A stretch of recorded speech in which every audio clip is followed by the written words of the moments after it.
오늘 말씀은 시냇가에 심은 나무입니다.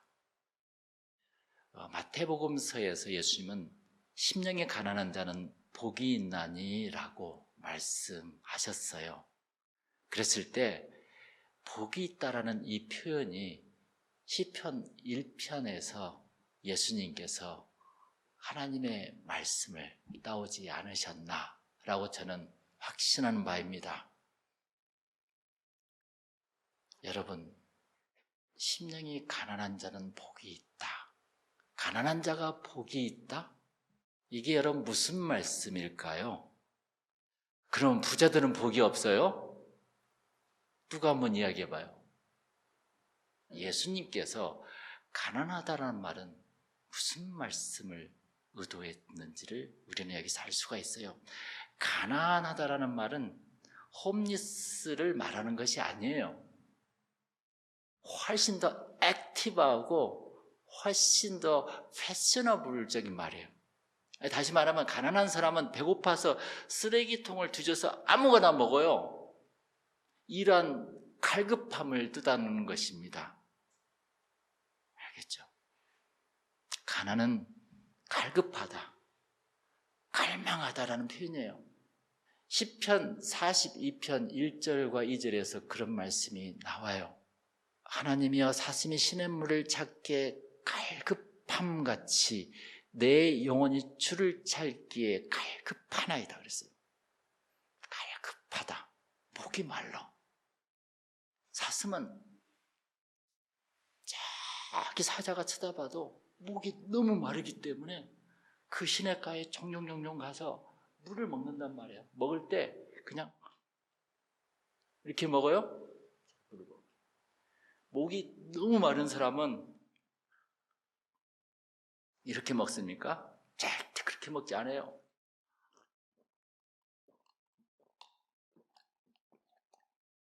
이렇게 먹는다고요. 이게 바로 갈급하다. 성장기에 있는 사람은, 액티비티한 사람은, 열정적인 사람은 항상 배고파. 환자나 실위증에 빠진 사람이나 우울증에 빠진 사람은 의욕이 없어. 배고프지 않아. 다시 말해서요, 꿈이 있는 사람은 항상 가난해. 믿습니까? 그 꿈에 배고파합니다. 그 꿈에 목말라합니다. 그런데 천국이 꿈인 사람은 심령이 가난해. 영적으로 갈급해야 합니다. 천국이 꿈인 사람은 항상 하나님이 고파. 도대체 천국을 어떻게 가는 거야? 눈동자가 반짝반짝해. 천국을 품은 사람은, 예수님을 품은 사람은 가난하다는 것이에요. 할렐루야. 늘 하나님을 배고파해. 나는 배고프지 않아. 그것은 천국 오고 나는 관심이 없어. 나 하나님을 믿지 않아. 그것과 똑같다는 것입니다. 죽으면 그냥 천국 가는 거 아니에요. 내가 이렇게 살아서 천국 갈까? 한번 생각해 보세요. 내가 이렇게 살아서 꿈을 이룰까? 그와 똑같은 거예요. 나에게는 꿈이 있는 거요, 없는 거요? 그러니까 이 갈급하다, 헐떡거리다는 뜻은 영어에 보니까 팬트란 뜻이에요. 팬트. 갈망하다. 그러니까 뭐라고 할까? 이것은 impatient. 참을성이 없어. 한마디로 막 불을 찾고 다녀. 이 말과 똑같은 거죠. 그래서 가난하다라는 것을 영어로 poor라고 썼는데, 비어있다, be empty라고 생각하면 돼요. 비어있어. 그런 표현이에요. 그래서 꿈이 천국인 사람은 심령이 가난해. poor in spirit. 알겠어요? 주님을 배고파하는 사람이야. 제 말이 틀려요? 광야에서 며칠 굶다가 만나와 메추라기를 먹던 이스라엘 사람처럼, 배고픈 사자처럼, 사르트르의 황야의 늑대라는 그 표현처럼 꿈이 있는, 열정 있는 사람을 예수님은 가난한 사람이라고 표현한 것입니다. 할렐루야. 배부르면 일을 안 해요. 헝그리 정신이 없어져요. 그리고 꿈이 없으니까 기도도 없는 거예요. 천국에 꿈이 없으니까 말씀도 읽지 않아요. 인생은 그냥 그럭저럭 입에 풀칠하며 사는 거예요. 이것이 자녀들에게 물려줄 유산입니까? 우리는 아침에 일찍 일어나서 저녁에 잘 때까지 모든 쇼를 자녀들에게 보여주고 있는 거예요, 지금. 여러분, 제가 오늘 새벽에 기도하면서 깨우친 게 있어요. 자녀는 부모의 성적표예요. 알겠어요? 절대 아닌 땐 굴뚝에 연기 나지 않고요. 내가 보여준 그대로 자녀는 행하고 있다는 것입니다. 예수 믿는 사람이 한마디로 꿈이 없으니까 기도가 안 되고 성경이 안 읽어지는 거예요. 할머니들도 천국에 대한 꿈 때문에, 손자 손녀에 대한 꿈 때문에 그렇게 새벽에 목숨을 걸고 기도하는 거 아니겠어요? 꿈이 있으면 무릎이 꿇어져요. 꿈이 없으니까 방탕하는 거죠. 저는 60에 무슨 꿈을 꾸어요? 아이고야, 성경에 보세요. 다 나이 먹어서 꿈을 꾸었어요. 기도는 뛰면서 하는 거예요. 가만히 앉아서 기도만 한다? 그건 기도가 원래 아닌 거예요. 기도는 열정적으로 있는 힘을 다해서 주님 앞에 간절히 부탁하는 거예요.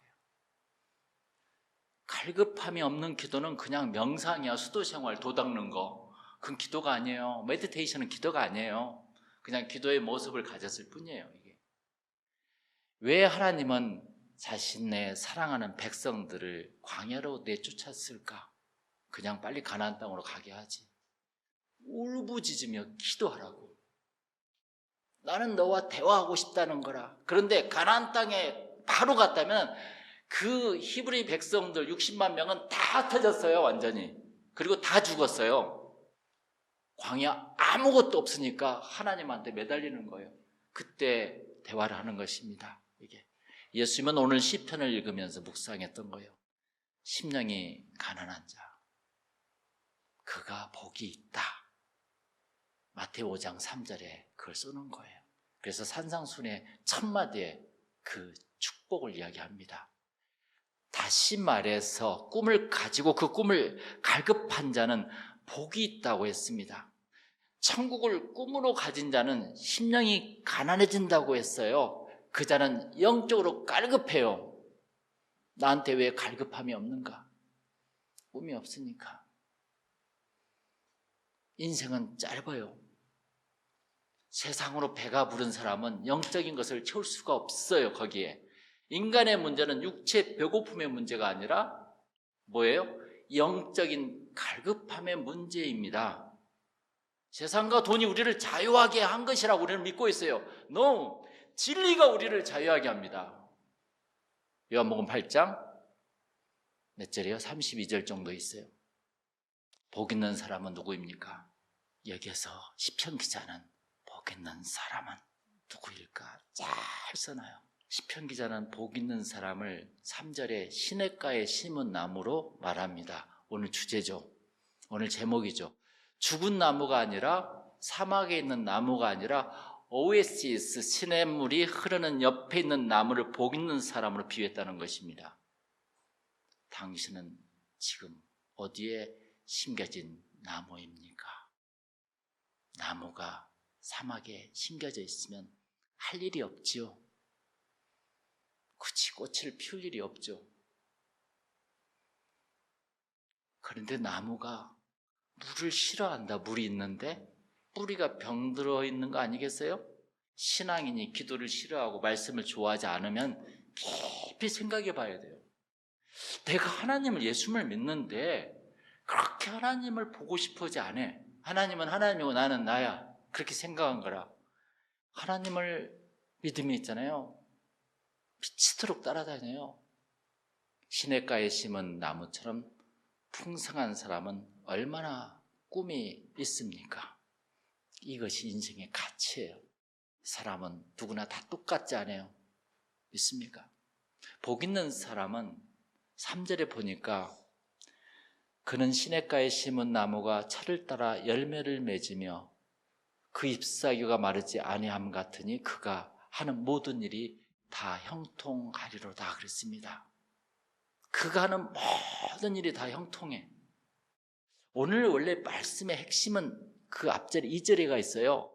오직 여호와의 율법을 즐거워하여 그의 율법을 주야로 묵상하는 도다 그랬어요.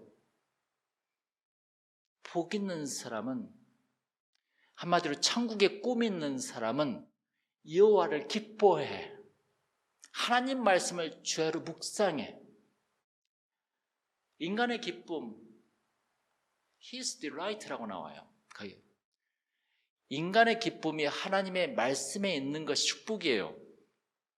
어쩜 너는 하나님을 그렇게 좋아하니? 이것이 blessing이에요. 어쩜 너는 하나님을 그렇게 싫어하니? 이것이 sin, 죄예요. sin의 영어에 보면은 모음 가운데가 I가 딱 들어가 있어요. I는 자기야. 자기 중심이야. 모든 것을. 그러니까 예수를 믿어도 자기 중심이야. 그냥 예수가 자기 비서야. 그냥 하나님은 자기 후원자고 내가 하는 거지 뭐. 우리가 그렇게 지금까지 살았다면 다 무너뜨려야 돼요. 전부 다. 너는 참 시냇가에 심은 나무처럼 형통하구나. 꿈나무구나. 하나님을 좋아하는 사람. 그러나 하나님의 기쁨을 상실해버린 인간은 어디에서 기쁨을 추구하죠? 1절에 잘 써놨어요. 악인들의 꾀에 빠져서. 꾀에 빠져. 죄인들의 길에서 오만한 자들이 자리에 앉아서 자기를 자랑하고 죄인의 길에 서서 누구를 자꾸 험담하고 미워하고 용서는커녕 그 사람을 죽이려고 하고, 그러니까 한마디로 세상의 피조물에서 희락의 욕구를 채우려고 하는 사람들을 말한 것입니다. 그러다가 인간은 참된 중독증에 빠지게 된다고 그랬죠. 약물 중독, 인터넷 중독, 저같이 핸드폰 중독, 돈 중독, 일 중독이 있어요. 그런 스트레스로 진정한 하나님의 기쁨을 느끼지 못하기도 합니다. 사람들이 어떤 일을 꼭 돈으로 환산하려고 그래요. 그래서 직장에서 8시간 일하는 것은 최대로 집중하면서 나중에 집에 와서 나가 떨어져요. 근데 직장 일이 끝나고 나서 진짜 일이 시작된 거 아세요? 그것까지 합산해야 돼. 우리가 그러니까 내가 12시간 일한다 생각해야 돼요. 그럼 거기까지 에너지를 다 분배시켜야 된다는 것입니다. 나는 새 노랫소리가 들리지 않아. 너무 바쁘니까. 길거리나 들에서 핀 꽃과 나무들의 향연이 나에게 보이지 않아.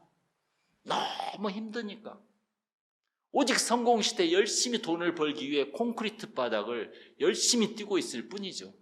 여러분 주보를 보세요.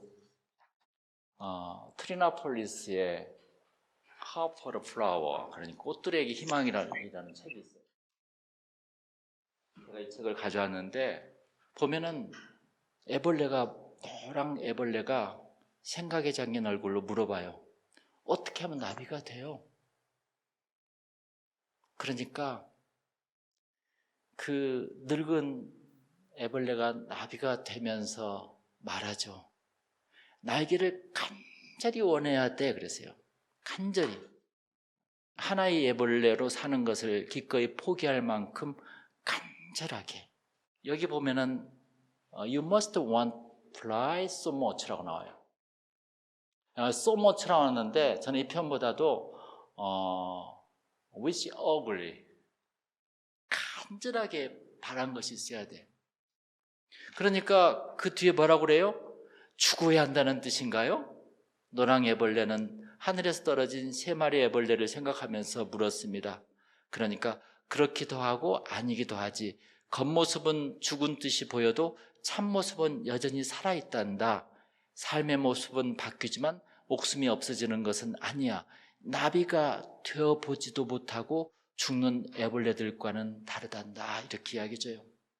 그러니까 여기 핵심의 말씀은 하나의 애벌레로 사는 것을 기꺼이 포기할 만큼 간절하게 원해야 된다는 거예요. 믿습니까? 그럼 나비가 될 수 있대요. 여러분, 나비가 되고 싶어요? 애벌레로 그냥 뽁뽁뽁 기어다니다가 죽고 싶어요? 왜 포기가 안 될까? 왜 우리는 애벌레 인생에 포기가 잘 안 돼?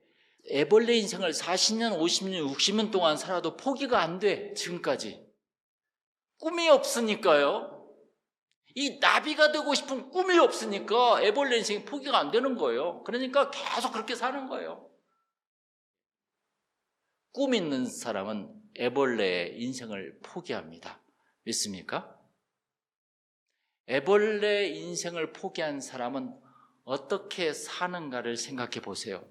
아침에 일어나서 성경을 읽는다. 아침에 일어나서 하나님과 대화를 먼저 하기 시작한다. 굉장히 수준 높은 인생이에요. 창조자와 대화한다는 거. 그런데 그런 것들이 하기 싫어. 천국에 꿈이 없는 거죠. 얼마나 재밌는데, 그게 얼마나 기가 막힌 시간들인데 피곤해, 자기는 계속. 그러니까 애벌레죠. 가난한 사람, 갈급한 사람은, 꿈 있는 사람은 복이 있어요. 천국에 꿈 있는 사람은 그냥 살지 않아. 적당히 교회를 다니지 않아. 천국이라는 땅에 집을 지을 사람이 기도와 성경을 안 읽으면 말이 안 되는 거죠. 자녀들에게 꿈을 가르쳐 주어야 하는 것이죠. 오늘 이렇게 젊은 청년들이 왔어요. 저는 그렇게 생각하겠어요. 내가 같이 살 사람과 내가 낳을 자녀를 생각해서 지금 내가 이렇게 살아서는 안 돼. 이 정도면, 이 정도 먼 미래를 볼 줄 안다면 기도하게 됩니다. 믿습니까? 우리는 시냇가에 심은 나무입니다. 믿습니까? 기도하겠습니다.